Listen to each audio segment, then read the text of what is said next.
Rustin is a film about Bayard Rustin, who organized the March on Washington, the famous one where MLK gave his I Have a Dream speech. And this film has been nominated for Best Actor for Coleman Domingo playing Bayard Rustin. It's got a fairly similar vibe, or not, I don't know about vibe, but like premise as the movie Selma, which was about the March on Selma that MLK did.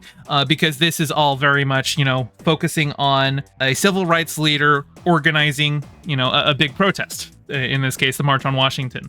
And Coleman Domingo does a phenomenal job playing Bayard Rustin, because I've seen him in a couple other things. Most recently, I saw him in The Color Purple. And even then, in The Color Purple, I recognized, oh, this guy definitely has something. He's got a certain amount of charisma to him that even as he was playing a horrible person in that movie, I really liked him. And he has a really strong likability in this film, even as he does some things that are kind of like insensitive to other people or whatnot. But anyway, Bayard Rustin, he was a gay civil rights leader, although when I say gay civil rights leader, I mean he was gay and he was a civil rights leader, but he didn't really do a lot of gay activism, I think, until like the 80s. He was primarily focused on, black activism, and actually him being gay, a lot of people who, didn't like him were using that to try and undermine him and stuff. A lot of this movie, it's just, it's about how you organize a big march in like 2 months, and all of the politicking with the different players at like the NAACP and people in Congress and stuff like that, and using the fact that he's gay to try and smear him and undermine the whole march. You're gonna see a lot of that. I would say, in terms of presenting it as like a history of the march, I would kind of watch it for a quasi-documentary feel. I do know that there are expressly fictional parts to the film, like they created a character who is an NAACP member, who's a pastor, who's also gay and has an affair with Bayard Rustin, but he's a fictional character. He didn't actually exist. And I think they mostly put that in to try to speak to the narrative of being a closeted gay black man during that era, whereas Bayard Rustin himself was an out gay man during that era.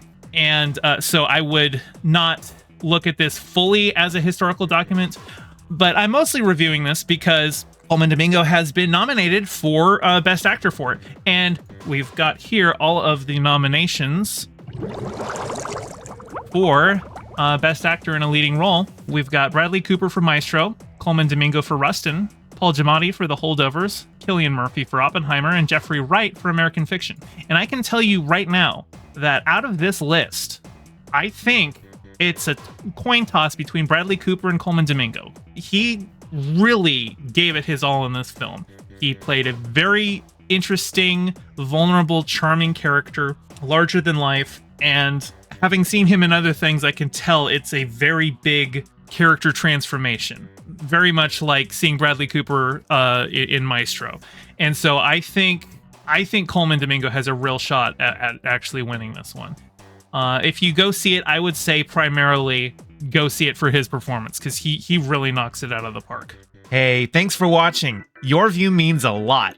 Don't forget to toss me a like and subscribe and ring the bell. And drop a comment below telling me what you thought of the video.